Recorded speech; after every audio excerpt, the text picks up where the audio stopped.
गर्दीने ओसंडून वाहणारी आणि अस्वच्छतेनं बरबटलेली रेल्वे स्थानकं, स्वच्छतागृह नावाचे उकिरडे, दरवाजात लटकलेले प्रवासी असा प्रचंड शारीरिक वेदना आणि भयंकर मनस्ताप देणारा प्रवास नाईलाज म्हणून ठाणे जिल्ह्यातील 21 लाख चाकरमानी दररोज करतात.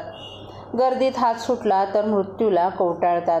टिटवाळा आणि बदलापूर इथून 15 डब्यांच्या लोकल सोडण्याचा प्रस्ताव 6 वर्ष कागदावर असून आर्थिक हितसंबंधांमुळे AC लोकलची भलावण केली जाते. कधीही लोकल वेळेवर चालवल्या जात नाहीत. सदानकदा तांत्रिक बिघाडामुळे रेल्वे सेवा कोलमडलेली दिसून येते.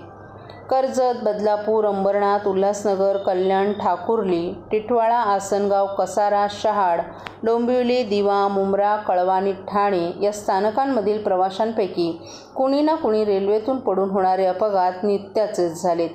सहप्रवासी क्षणिक दुःख व्यक्त करून पुन्हा पुढच्या प्रवासाला लागतात. घरातून सकाळी निघालेला माणूस पुन्हा घरी येईल याची शाश्वती नसते. किंबहुना तशी मानसिक तयारी करून रेल्वेचा प्रवास करावा लागतो. वर्षानुवर्ष असेच सुरू आहे. लोकलमधील प्रचंड गर्दीमुळे दररोज किमान 1 ते 2 प्रवाशांचा मृत्यू होतो. काहींना कायमचं अपंगत्व येतं. प्रवासी वहन क्षमता तात्काळ वाढवण्यासाठी 15 डबा लोकल फेऱ्या वाढवणं गरजेचं आहे. मागील 10 वर्षात एकही लोकल रेल्वेच्या ताफ्यात आली नाही. त्यामुळेच ठाणे आणि कल्याणवरून कर्जत आणि कसाऱ्यासाठी एकही लोकल वाढली नाही. गर्दीच्या विभाजन नियंत्रणाचं कोणतंही नियोजन न करता AC लोकल लादण्याचा रेल्वेच्या कमिशनबाज अधिकाऱ्यांचा डाव आहे. बदलापूर आणि टिटवाळा इथून 15 डबा लोकल चालवण्याचा प्रकल्प यामुळेच मुद्दाम प्रलंबित ठेवण्यात आलाय.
दिवा शहरातील सर्व रस्ते हे फेरीवाल्यांनी अतिक्रमण केल्यानं वाहतुकीस अडचण निर्माण करणारे ठरले आहेत. दिवा शहरातील प्रमुख रस्ते फेरीवाला मुक्त करा आणि शहरातील लाखो नागरिकांना दिलासा द्या, अन्यथा प्रशासनाच्या गलथान कारभाराविरोधात आंदोलन करू असा इशारा ठाकरे गटाचे दिवा शहर संघटक रोहिदास मुंडे यांनी दिलाय. रोहिदास मुंडे यांनी याबाबत दिवा प्रभाग समिती सहाय्यक आयुक्त यांना पत्र दिलं असून फेरीवाल्यांना रस्त्यावर बसवणारे दिवा शहर बकाल करत असल्याचं त्यांनी नमूद केले. दिव्यात एकही रस्ता हा मोठा नाही अशा स्थितीत आहेत ते रस्ते फेरीवाल्यांनी व्यापल्यानं येथील 5 लाख जनतेनं चालायचं कुठून आणि वाहन चालकांनी वाहनं कुठून चालवायची असंही त्यांनी नमूद केले.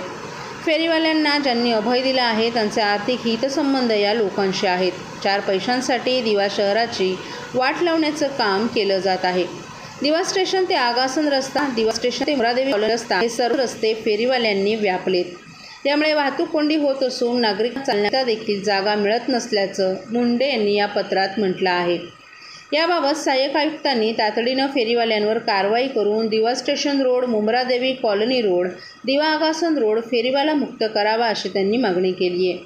फेरीवाल्यांना पालिकेनं फेरीवाला झोन जाहीर करून त्या ठिकाणी फेरीवाले पालिकेनं बसवावेत, जेणेकरून त्यांच्या रोजीरोटीचा प्रश्न निर्माण होणार नाही. नवी मुंबईत ज्या पद्धतीनं आतील रस्त्यांना किंवा गल्लीमध्ये फेरीवाला क्षेत्र असते किंवा एखाद्या मैदानात फेरीवाले असतात त्या पद्धतीनं दिवा शहरात रचना करावी. मुख्य रस्त्यावर असणारे फेरीवाले हटवून रस्ता नागरिकांसाठी मोकळा करावा, अन्यथा या विरोधात नागरिकांच्या सहकार्यानं आंदोलन छेडण्यात येईल असा इशारा दिवा शहर संघटक रोहिदास मुंडे यांनी दिलाय.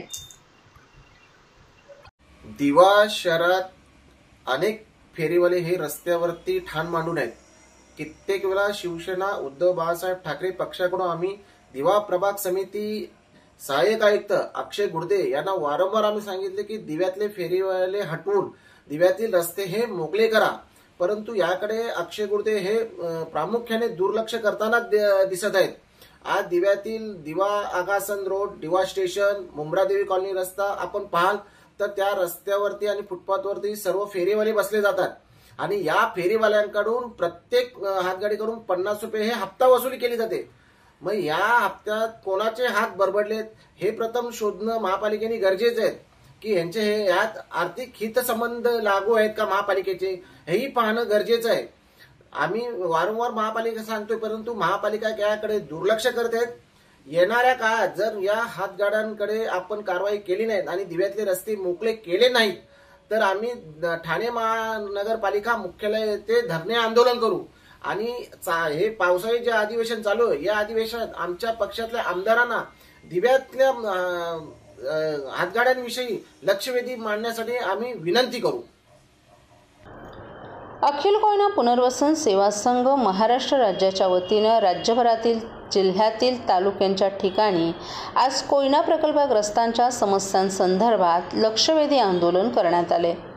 महाराष्ट्र राज्यातील सातारा जिल्ह्यात कोयना धरण झालं, परंतु 64 वर्ष उलटून देखील कोयना प्रकल्पग्रस्त नागरिकांच्या समस्या अद्यापही सुटल्या नाहीत. यामुळे ठाणे जिल्ह्यातील ठाणे तहसीलदार कार्यालय, भिवंडी तहसीलदार कार्यालय, शहापूर तहसीलदार कार्यालय या ठिकाणी लक्षवेधी आंदोलन करण्यात आलं. अखिल कोयना पुनर्वसाहत सेवा संघ महाराष्ट्र राज्याचे अध्यक्ष विठ्ठल मोरे यांच्या मार्गदर्शनाखाली ठाणे तहसील कार्यालय येथे सल्लागार किसन जाधव यांच्या मार्गदर्शनाखाली हे लक्षवेधी आंदोलन करण्यात आलं. भिवंडी तहसीलदार कार्यालयासमोर सल्लागार बळीराम शिंदे, उपाध्यक्ष अमोल कदम, तालुका प्रमुख आनंद निकम यांच्या मार्गदर्शनाखाली हे आंदोलन करण्यात आलं. तर शहापूर तहसीलदार कार्यालयासमोर तालुका प्रमुख आनंद शिंदे यांच्या मार्गदर्शनाखाली हे आंदोलन करण्यात आलं. कोयना प्रकल्पग्रस्तांच्या प्रमुख मागण्या: प्रकल्पग्रस्तांना पर्यायी जमिनी तात्काळ देण्यात याव्यात, शिल्लक जमिनीचा मोबदला तात्काळ देण्यात यावा, प्रकल्पग्रस्तांना नोकऱ्या तात्काळ देण्यात याव्यात, गावाला महसूल दर्जा देण्यात यावा, नागरी सुविधा तात्काळ देण्यात याव्यात अशा विविध मागण्यांसंदर्भात आज राज्यभरातील 15 तालुक्यांच्या ठिकाणी हे लक्षवेधी आंदोलन करण्यात आलं. या आंदोलनाची दखल शासनानं न घेतल्यास 2 जुलै रोजी कोकण भवन ते विधान भवन असा लाँग मार्च कोयना प्रकल्पग्रस्त नागरिक यांच्या वतीनं काढण्यात येणार आहे.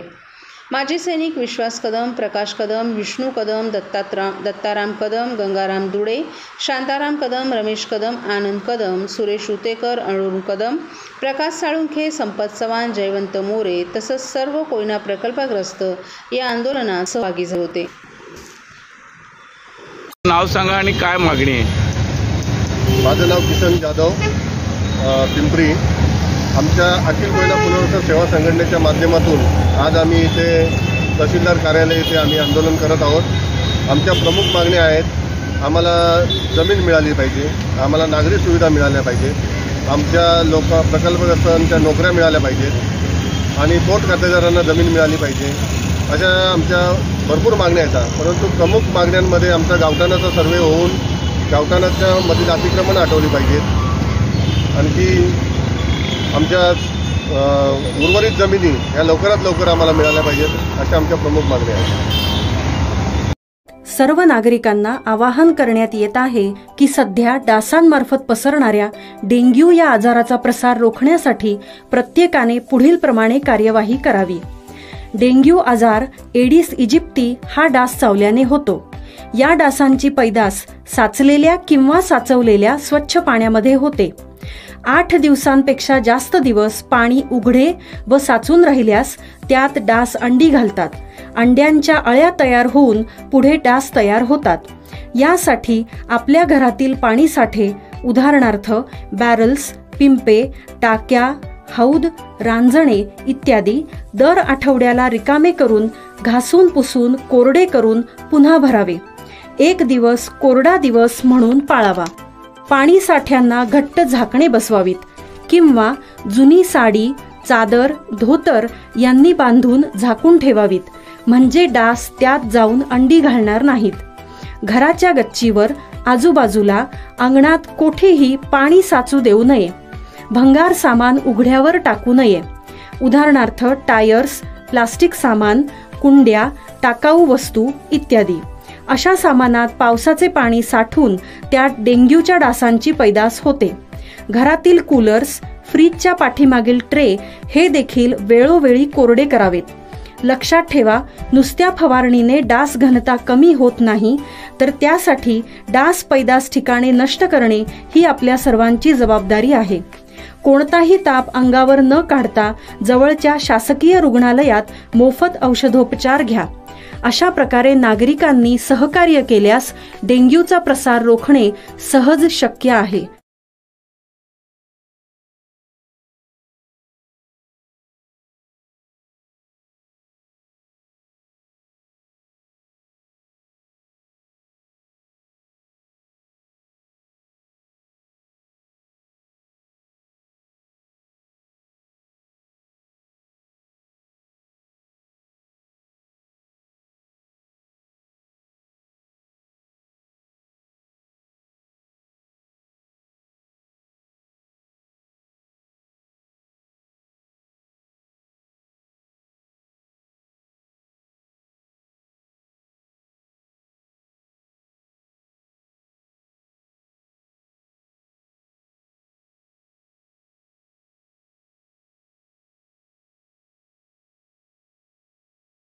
महिलांच्या शिक्षण, स्वयंरोजगार, आरोग्य आणि त्यांच्या सर्वांगीण प्रगतीकरिता त्यांच्या आर्थिक स्वावलंबनासाठी मुख्यमंत्री एकनाथ शिंदे यांच्या नेतृत्वाखाली महाराष्ट्र राज्यात विविध कल्याणकारी योजना राबवण्यात येत आहेत. मुख्यमंत्र्यांनी ठाणे जिल्ह्यातील महिला बचत गटांना मोठ्या प्रमाणात मदत करून प्रत्येक महिला सक्षम होईल यासाठी विशेष प्रयत्न केले आणि महिला शक्तीचीही आपल्याला वेळोवेळी साथ लाभली आहे. राज्यातील महिलांचे आर्थिक स्वावलंबन, त्यांच्या आरोग्य आणि पौष्टिक पातळीत सतत सुधारणा करण्यासाठी आणि कुटुंबातील त्यांची निर्णायक भूमिका मजबूत करण्यासाठी मुख्यमंत्री मध्य प्रदेश सरकारनं मुख्यमंत्री लाडली बहन ही योजना सुरू केली आहे. गेल्या वर्षी संपूर्ण मध्य प्रदेशात ही योजना लागू करण्याची घोषणा मध्य प्रदेश सरकारनं केली, ज्या अंतर्गत महिलांना दरमहा 1,000 रुपये दिले जातील. पुढे ते 1,250 इतके करण्यात आले. ही योजना त्या राज्यात यशस्वीपणे सुरू आहे. महिलांचं आरोग्य आणि पोषण आणि आर्थिक स्वावलंबनाच्या दिशेनं हे महत्त्वाचं पाऊल त्या राज्यात ठरलं आहे.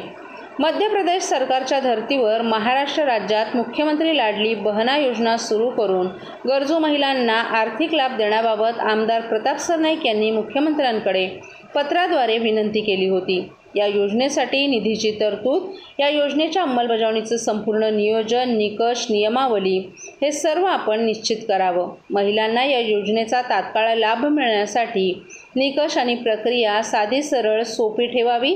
तसंच वेबसाईट आणि मोबाईल ॲपद्वारे त्याचे फॉर्म भरून घ्यावेत.